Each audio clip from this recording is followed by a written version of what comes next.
Welcome, listeners, back to the InFAWmation Nation, brought to us by the Rhode Island Department of Environmental Management, Division of Fish and Wildlife, Hunter Education Program. I'm your host, the Hunter Education Coordinator for the state of Rhode Island, Scott Travers. We're coming to you from the Outdoor Education Office located in Exeter, Rhode Island, within the Arcadia Management Area. As always, our focus is on hunting, hunter education, fishing, aquatic education, and all things wildlife outreach related in the state of Rhode Island. This episode, we'll be talking with Rhode Island Division of Fish and Wildlife's Range Supervisor and Hunter Education Technical Assistant, as well as our podcast producer, Branton Elleman. So welcome, Branton. Hi, Scott. Nice to be here. A little funny on this side of the microphone. Right, indeed. Yeah, you're usually on this side with me over here. I'm running the boards too, so I have double duties today. That's right. And yeah, no resting for the weary over here. So, Branton, tell us a little bit about yourself. Where are you from originally? So I'm technically a New Jersey born, but I moved up here with my family like at age of 2. So I've been Rhode Islander all my life. I've been in North Kingstown, ever since. So I'm going to love this coastal state. But yeah, I'm a technically New Jersey transplant, but Rhode Island through and through. I've got all the classic, 10-minute drive is all I'll do. Go past the old driving range that's no longer their direction. So. Fantastic. So I understand that you love the coast. Oh, yeah. Yeah, I was originally, my father came to Rhode Island in New Jersey. He again, chased the coast more than the mountains, and it's grown on me. And that's primarily what I love to do in the summertime, too, with my off-duty is, diving and just being by the water. Yeah, excellent. So what's your background, Branton? So I'm a URI grad. So again, I, high school and all my, preschooling through North Kingstown, that general area, and then went to URI, got a bachelor's degree in wildlife and conservation biology. Had a great time. Focused more on the wildlife, ornithology too. I had, inklings that maybe I would try to go into ornithology, the study of birds. But then after I graduated, starting to look for more gainful employment, I applied to DEM as for a seasonal tech position. And the first hand that was, reached out to me was actually the freshwater fisheries division, which ended up being a good thing because, the URI undergrad for wildlife conservation doesn't focus on, fisheries very much. So it was a great way to augment what I had learned in school with, the stuff that I hadn't seen. I saw a lot of the state, a lot of the, the species of fish and freshwater fisheries that I wasn't even aware of, even through like our field trips and stuff around the state in school. So I was, like in 2015, I jumped on under Phil Edwards and Alan Libby, Phil used to be one of our supervising biologists. He's now moved up the chain. Alan Libby still is. And they were, great teachers. I learned a lot working for them and met a lot of the people that actually being featured on this podcast, in fact. So, the division is full of great people and I learned a lot from them. But then you took over your position as a hunter ed coordinator and you had a job posting for a tech assistant and a range supervisor. That was, late last year. I applied and I got it. So as of last fall, I'm now, as you said, hunter ed tech assistant in the sort of winter months, fall, winter. And then in the summer, I supervise the Great Swamp Shooting Range. Yep, fantastic. And you've been a great asset to the team, I'll have to tell you. Thanks. So can you tell us a little bit about the range and what goes on there? So what is the Great Swamp Shooting Range? So the Great Swamp Shooting Range, it's a free outdoor public shooting range. So there's no fees, there's no dues, no volunteer hours even. You can bring just about any, everyday firearm, your handguns, rifles, up through like most calibers. We have some limits. We'll talk about that a little later, but generally things that most people have, you can bring. You can bring muzzle loaders, things like that too. Generally it's used kind of split focus. We want people to be able to use any hunting equipment that they will be using in the hunting seasons. They want a place for them to use them safely, get them sighted in and practice. And we also just use it for recreational shooting. So, we want to make sure it's available to anyone who wants to, learn about shooting sports safely and responsibly. And it's just a nice place to be for that kind of stuff. Excellent. And how is that available for free? So the funding for, you've probably talked about on this podcast, I believe, the Pittman-Robertson Act, which is that federal tax that is levied on like sporting arms and archery equipment. There's an equivalent fisheries sort of system too. But, a person walks into a store, buys a hunting gear or a firearm, there's a tax levied on it. It kind of gets accumulated, brought up to the federal level, and then they redistribute it among the states. So this shooting range, it has been here for many, many years in different iterations, but the recent renovations we had in 2018 were primarily funded through those federal funds. So it gave us, a beautiful new range. And so it's sportsmen's, buying and purchasing equipment that pays for that. A lot of the recreational shooters, in fact, hunting plays a part for sure too, but a lot of the recreational shooters just buying ammo, that goes into it, because every like long gun and their ammo is 11%, I think, on the purchase price. Archery kicks in same 11%. Handguns are 10%. So that's how we can offer this. It's a great federal funding source for advocating for hunting and shooting sports. Right. It's actually one of those great examples where you could say your taxation or the dollars from your taxation actually went back into something that's going to benefit you. Absolutely. Yeah. This is definitely a user pays, user benefits system. Right. Cool. So now is it open to out-of-state shooters as well? Yeah. So by being a federal source, and just because I don't think we want to make those kind of limits, it's open to anybody, in state, out of state. So if you're going through this and looking to join, join in quotes, there's nothing really to pay for. So, but you want to come down and shoot, as long as you're able to make the drive, come on down. Gotcha. So where is it located?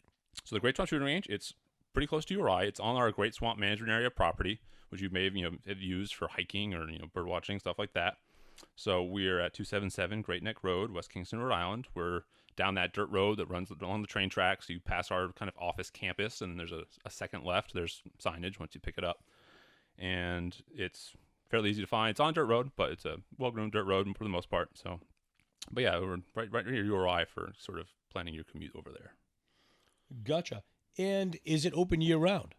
Yes. Well, it's open for 6 months during the sort of peak warm weather months. So from April through September, sort of our spring-summer season, we're open. And we're open every day, 7 days a week, holidays included. We're there 8:30 to 6. We're going to want you to be wrapping up, and we're closing the gate at 6, though. So we'll let new shooters on the line at like 5:30. And, yeah, like I said, holidays included. So we have plenty of time, weekends, weekdays, wherever fits your schedule, we're pretty much there.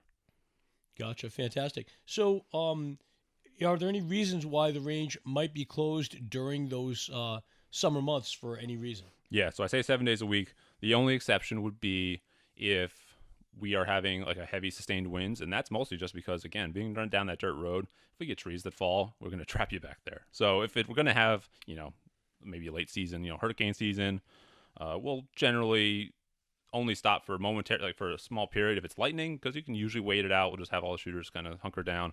But if it's going to be wind that may trap vehicles back there, we may preemptively close it up, shut the gate. And in that case, I'll usually actually leave a voicemail message on my work cell that'll explain when you come up to that closed gate, or if you've seen the weather forecast and you're like, oh, I don't know, you can usually call that, and I'll have said, yep, this day we're going to get crazy winds, so we're closed. Gotcha. And that's actually a great new thing that we have for permit holders down there at the ranges.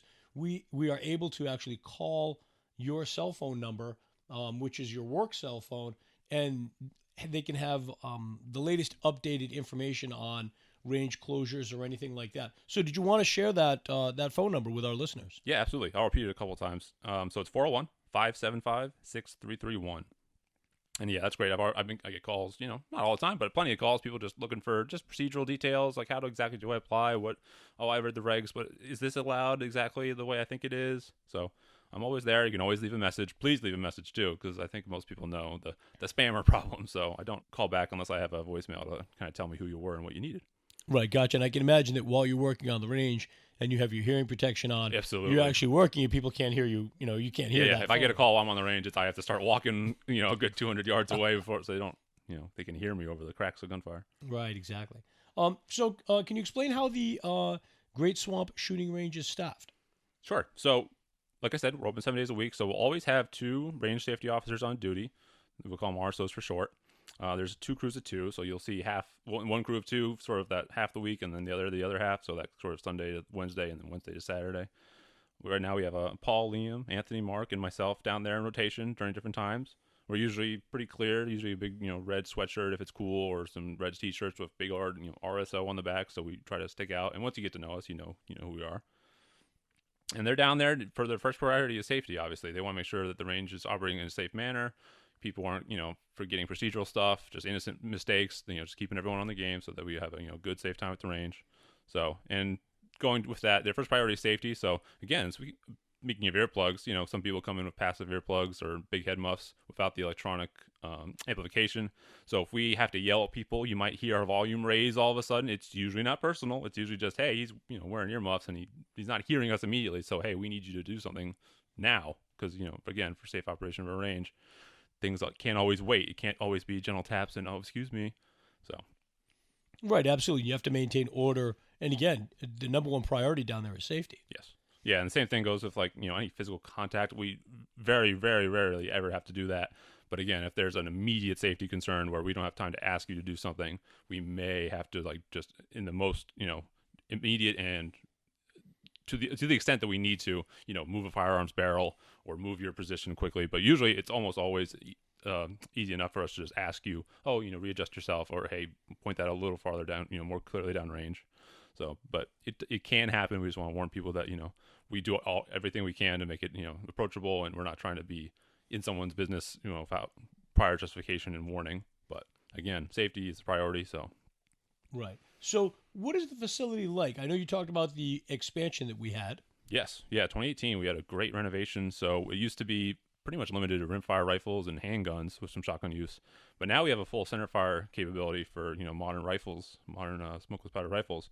So we have 16 total lanes on our covered pavilion. We have 8 and 8. We have a 100-yard side, which has markings at 50, 75, and 100 yards. And then we have the other mirrored side, which has a 50-yard total that's marked at 7, 10, 15, 25, and 50. So they're both symmetrical in terms of, like, how they're built and how they operate. It's just sort of a feasible matter of, how far can you reliably shoot, accurately, or, who's shooting on one lane. Generally, you'll put handguns and low-power rimfires on one side and the high-power rifles on the other. But, rimfire shooters shoot 100 yards all the time, too. And sometimes people come sight in rifles at 25 yards because they want, it's a good idea to start at a smaller distance so you know where you are. They're all wheelchair accessible. They're all set up for left or right-handed shooting with benches with adjustable height. They have brass deflector screens, just sort of simple screens between stations, so casings aren't hitting each other. So, and all the range has earthen berms around the main range, and then big overhead baffles, which are backed with AR 500 steel, bulletproof steel. So we have a kind of a no sky range, as they call it. So you theoretically projectiles cannot exit the sort of designated rectangular range area. But we don't have any electronic tracks, though. So if you're coming down, make sure you're at least physically able enough to just pick up a couple of 2x4s and move it down or up range. We don't have the fancy electronic indoor tracks, unfortunately. Right, gotcha. But I do like that baffle system that really ensures the safety of the public around the Great Swamp shooting range. Yeah, and it muffles noise a little bit, too. So our noise doesn't carry too far. So it's a very nice modern setup. Excellent. That's fantastic. So you also have shotgun ranges, correct? Yep, we have a little sort of, it's more of a practice range. It's not set up per se in the classic trap or skeet or sporting clays discipline, but 2 little booths with a brand new, actually, as of last year, wobble clay throwers. So we have 1 clay thrower in the middle and 2 booths that flank it. And you can, set up with a buddy, or 2 groups can sort of work together. And that wobble thrower is great. You can set it to any angle or rotation you want.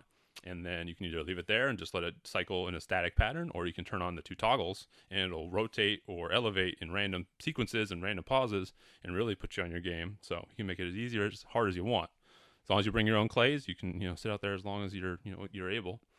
Like we said, people have to, share if you're down there and the groups are waiting. If they're fine, sharing 1 booth each, fine. Otherwise, you just want everyone to be friendly, and it's usually easy enough to just split the hopper, say, I'll take half the hopper, you take half the hopper, and we just alternate. So simple stuff like that. Gotcha. But yeah, it's a great time. Gotcha. So now, are there certain types of clay pigeons that work well in the machine and others that do not? Yeah, so we are set up specifically for white flyer biodegradables. So those are the ones that we've set the little combs and stuff for. So, and those are the ones you'll find in your big box stores most often, the classic white flyer biodegradable clays. Excellent. So please bring those if you can. Gotcha. And how about archery? Is there an archery range there? We do have a little archery range tucked in the back there. It's 2 generally lanes. It's all open, but it's marked at 15, 20, and 25 yards. We have maybe up to 30 available if you have a ranger to set it up yourself. You don't need a permit to use it. But it's better to at least stop in and say, hi, like, I'm going to use the archery range. You can still sign in, and we can actually bring you like a nicer foam, those kind of 16 by 16 foam block targets, so that you're not trying to pull it out of our real backstops, which are really meant to stop misses, not so much your repeated practice hits. Yeah, gotcha. Yeah. They're not meant to be your primary target. No. And that's also where, if anyone's actually looking for archery proficiency testing for the hunting areas like Beavertail, that's also where we do those during the summer months, since I'm down there already. Gotcha. Excellent. So people can get that archery proficiency test at any time, or should they call in advance and schedule that? Right now, we're doing it as scheduling. So I have an email address and that phone number. I'll chat those both out again at the end. So just contact me, and we'll set up just a time to do that, which is no big deal. Gotcha. Perfect. So with all of these things to offer and no cost at all to use it, how can people get a permit and begin taking advantage of the facility? So permits are easy. We have on our website, which I should actually shout out right now. It's pretty easy. It's dem.ri.gov/Great Swamp Range, all one word, or you can just search TEM Great Swamp Range, shooting range. That'll come right up. So on that website, we have two little PDFs at the bottom. There's one for adults, one for minors, so make sure you pick the right one. And we have application period. We like to have people sending them in beginning of February through mid-September. We won't be going through them in the deep of winter, and we won't be doing them at the end of the season when you only have a few days left. But anyway, so you have those two PDFs, pretty self-explanatory. You have your name, address, date of birth. We ask for vehicle information, just what vehicle you'll be bringing down, registration, state, and license plate essentially, and then scans of a couple things. We'll want a photo ID, something clear, certifiable, your name and photo. And then the only real hurdle I always tell people is the firearm safety certification. So you need some prior safety certification or course that tells us that you at least know the basics. So this is most often our state issued pistol cards, our blue card in Rhode Island, or maybe your state hunter safety course card. You can also use, if you have the Attorney General concealed carry permit, that is sufficient. If you're active military and have ID, or active police and you have that ID, or retired like military DD 214, that's fine. And then we also open it up to equivalents. If you have like a Mass or Connecticut equivalent firearms license, or like a really an obvious accredited course with proper credentials. But other than that, you really just need to attach all that information, have it notarized, take it to your local library. That's pretty easy. And then we ask you please send us a self-addressed envelope with the stamp already. That's the only cost. The only cost involved is the cost of a stamp. And throw that in there with your application. Send it off to our Exeter address, the one that we actually record from here in Arcadia. So we get that, we process it. Takes week or two. And we'll give you back a mailer that says, it won't come with your permit. So remember that we don't send the permit back. We send you a schedule that says, okay, come to the range at one of these 8 times and attend about 30-minute safety briefing. And that goes over the regs that you've hopefully already read, but we'll go over them one more time. And it just goes over the range in person. So you can point at things, say, this is how this is done. This is sort of how it works when you get here. And once that safety briefing's over, then we hand you your permit and sign off on it. And then you can be shooting that day. Gotcha. And when you say that safety briefing is offered 8 times, that's 8 times a week, correct? Yes. Yeah, we have, I won't say them here just in case they ever change, and we want you to go through the permit process and not just show up. But you'll get a clear schedule that just says, come down here. We have a couple weekdays, couple weekends, mornings and afternoons. So right, exactly. But 8 times per week, that's fairly accessible for just about anyone. Yeah, we don't have many issues with that. And I should say, too, that permit is good for 5 years. And then once that 5-year period is over, we go through the renewal process. It's usually the same form. We'll just check renewal on the top. And you can just send, the only thing you need to resend is your expired permit and just a current ID again. And then you'll be good to go for another 5. We'll send you back that mailer again saying, please take another safety briefing just in case things have changed over the 5 years, which they usually have. Especially right now, people, a few years ago, they weren't here for the new range, so it's a whole new world for them. So it's a good idea that we do. Just refresh yourself at the very least, but also things change. We're trying to improve the range, and just procedures and what's available changes. So that's the only thing for renewals. Absolutely. So what can people expect to hear during the safety briefing? So the safety briefings are really simple. We have you meet up at the pavilion. There's a nice covered pavilion up away from the shooting line. And we'll just spend, like I said, 30, 45 minutes going over how our range works and the specific procedural differences that might not be the same at every range. Every range has slight differences. There's like the gold standard firearm safety rules that hopefully every range is following. But then there's just how we specifically go through safety changes or things like guests and minors. Like I should say, those minor permits, once they get them, they still need to come with a permitted adult, a guardian with them at all times if they're shooting. So if you bring a minor with you, you have to have an adult who can be with them on the line, arm's reach at all times. So if you brought 2, you'd have to have 2 guardians with them. Or things like guests, like we allow guests, they just can't come up to the shooting line or handle firearms. They can be, a nice sort of next step back behind the yellow safety lines, sort of in that kind of 10 yards away. But yeah, just procedural things like that. So excellent. So what kind of things would you bring with you if you were going to be shooting on that particular day? Yeah. So again, rules and regs will specify a lot of this stuff in detail, but some broad, big picture stuff that I should definitely bring to attention right now. Things like eye protection, absolutely appropriate and required. Ear protection too. We highly encourage those electronic earmuffs, like I mentioned, the ones that will. They're basically like they're passive earmuffs all the time. So even if you lose your battery, you still have that hearing protection. But they also have little microphones in them and a small speaker that re-amplify voices, so you can hear people much more easily on the line, which is great for abiding by any range commands or just chatting with people. So those are a must. Eye and ear protection, absolutely. Wear appropriate clothing. It's mostly just trying to minimize exposed skin, because when cartridges and casings are flying around, they're coming out of a firearm pretty hot. So we don't want them to fall into something, get caught, and then you're panicking. It hurts. Like, ow, ow, ow. So no open-toed shoes, no like low-cut shirts and blouses, stuff like that. And then pretty obviously, you got to bring your firearm in a case, some kind of case that you can close and secure. We basically don't want to see any part of the manipulative controls exposed. Things like gun socks are fine, but not a trash bag or something like that. People have tried, and so a case, zippered case or a lockbox case. And then bringing appropriate ammo too. Obviously, we don't provide ammo. They don't just come with ammo. You can bring reloads too. If they're acting funny, though, we're going to probably tell you to put them away. So if we're starting to see any safety concerns, we'll say, put that batch away or put all those away. But generally speaking, reloads are fine. And then targets too. We don't provide targets. So paper targets only. It's things that our backing boards are about 2 feet by 16 inches. So something in that general size range. You can bring the basic paper targets, or you can bring the stick-on targets. We have staplers available for the paper ones. And we don't want you to bring anything that's got like a human silhouette on it either. Just geometric shapes or stuff like that. No hostage situation, nothing like that. If you do have some basic, just the real classic human silhouette ones, and you can fold it back so that's not what it looks like while you're shooting, that's usually okay. And you can same thing with big targets. You can cut them down, fold them around, and just make them work. Gotcha. How about do you have any facilities there that are ADA compliant for those users of the range? We do. So like I said, the parking lot is flat and level, and then comes right into a nice concrete walkway, and that concrete walkway falls to all the lanes, so wheelchair accessible. We have an ADA compliant portage on site too during the season. We have a water cooler too if you need water. You're welcome to bring little snacks and water too. We just ask you keep them away from the shooting line, and just be mindful. Don't be snacking and eating while you're shooting without washing your hands first. We do have a lead baiting soap that you can use to get that off your hands. Gotcha. So let's talk a little bit about things that we should not bring with us when we go to the range. Sure, absolutely. So I'll start with, if you're going to bring, you can obviously permitted minors, they're coming to shoot. That's great. But if you're trying to bring the family along and you're bringing young children who don't have anything to do per se, and you're not keeping an eye on them, like if you don't have extra eyes to keep them entertained, please try not to bring them, because it's a operating range. There is risk if young children kind of unattended get bored and start wandering around.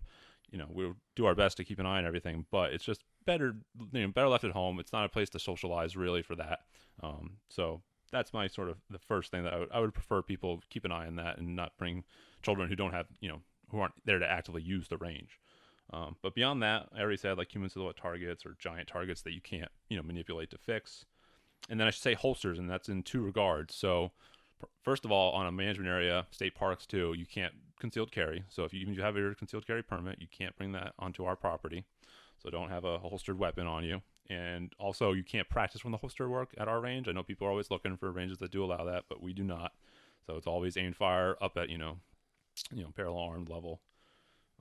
Also, don't bring the tiny pocket like Derringers, things like that.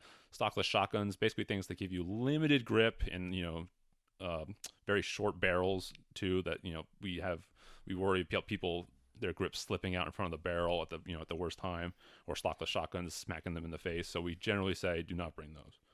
And then steel core ammo. Steel casing's fine. If you want to bring the more affordable, sometimes steel cased ammo, that's absolutely fine. But if it's got steel core, like some old surplus ammo does, or like modern, the M855, like military style round, don't bring that. Jacketed lead or stuff like that only. And then buckshot. We allow shotgun use. You can shoot slugs on our covered lanes all day long. You can shoot birdshot on our clay range all day long. But buckshot doesn't really have a place. It's too heavy, carries too far to use on our clay range, and it's it spreads too much, and it wreaks havoc on like the baffling system and the target frames on the covered lane. So fortunately, we don't really allow buckshot. And then we have a sort of informal, but if your firearm it produces more than 5,000 foot-pounds of energy at the muzzle, that's generally where we're going to call it set the limit. And that's primarily just in, that sort of worst case scenario where somehow a projectile gets out of the range. That's where we have enough of a safe backstop that anything under that threshold is still going to fall into rural territory. And that usually kind of comes up in your like really, really large hunting magnums or dedicated military sniper cartridges. So no, you can't bring your 50 BMG down, unfortunately. So, Branton, we talk about our questions from our listeners sometimes. So we have a question here. What draws you to the shooting sports and what got you involved in that? Oh, that's a great question. Yeah, so I would say primarily marksmanship. I like shooting sports for the marksmanship, the challenge, the personal challenge of it. And I love, too, that it's a very accessible sport. I would say that at least physically accessible. I know it's not always the cheapest. But, anyone can learn to shoot. There's, wide range of calibers, and there's archery equipment, air guns, things like that. So there's always something that someone can get involved in. And it's got a great, it's a sort of mind and matter, body control. It can be therapeutic. But yeah, it's a great way of just, trying to improve yourself, almost like a golf, like just, technique, and just chasing those, ever better results. Whether you're doing competition for speed or you're doing marksmanship for that super tight group. So it's sometimes, you can bring in as much physics or mathematics as you want if you really want to know the nitty gritty.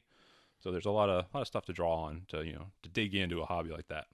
Right, gotcha. Like a lot of things that, you can just stay kind of at that lower involved level and just do it for the enjoyment of it. Or if you really want to dig into the scientific principles behind it, you could also go there too. Can learn the why of everything. Right. And also like the mechanical aspect. Like I love like the wrench on cars and stuff. So, just the clever design, robust machining of, firearms. It's interesting. I like, it's boys and their toys, I guess. And, there's often like, history and culture that goes along with it that's, interesting to read about. So it doesn't always have to be, always for hunting or self-defense. Like there's just, that's just the recreational aspect is what primarily in the, in the initial days drew me to shooting sports. Right, exactly. Well, that's great.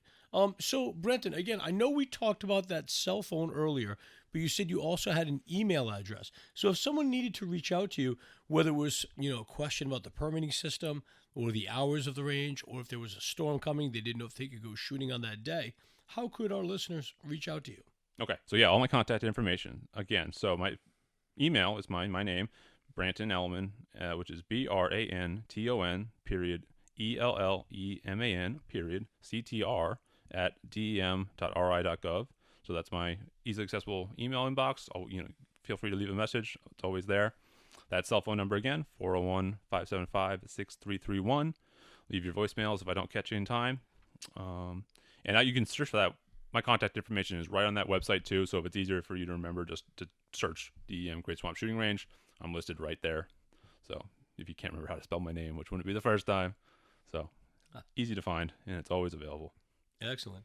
So one thing that we always ask before we ever close with any of our guests is for one funny or memorable story from the field. So do you have a funny story for us, Branton? Not so much funny. I'm being the producer. I'm gonna open this in the future up to like add memorable stories too, because I had little pratfalls and falling off of boats and stuff, but no gut busters. But I have a couple of memorable things that I could give quick hits.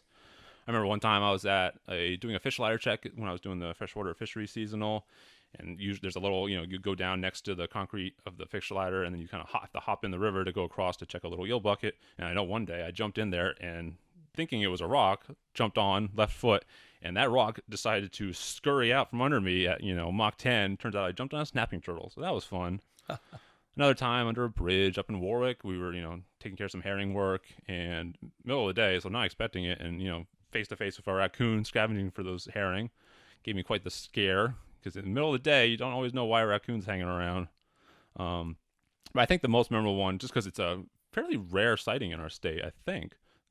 Everyone can correct me if I'm wrong, but I was with Corey Pelletier, who's been on the podcast before. We were doing an electrofishing survey in a small brook, and we were making our way through, and two things happened. One, a deer booking it.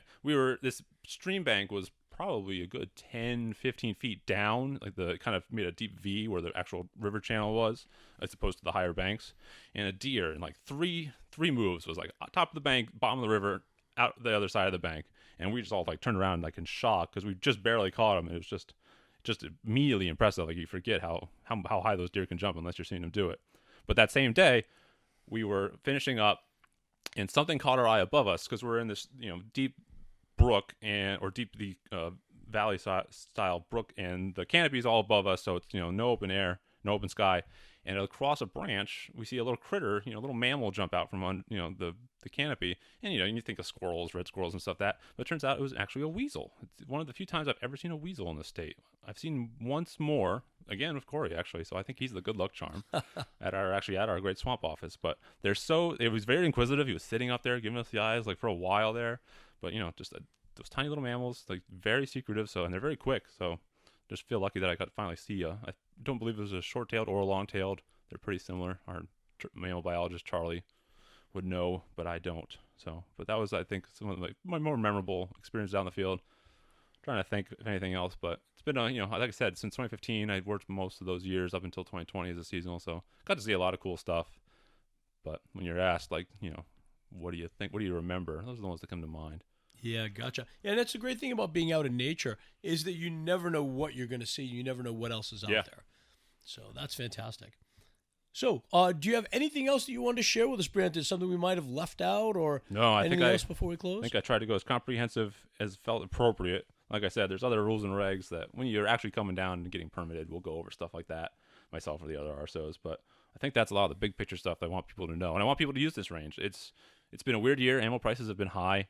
So we've seen, a little dip in users, but there's still plenty of people coming, and we want them to spread the word. I want to spread the word here. Like, it's a great public resource. It's a, free outdoor public range. We want people to know it's there and take advantage. Right, gotcha. And you've already kind of paid it forward when you've purchased your firearms or your ammunition. Yeah, you owe it to yourself to come on down. Yeah, for sure. Yeah.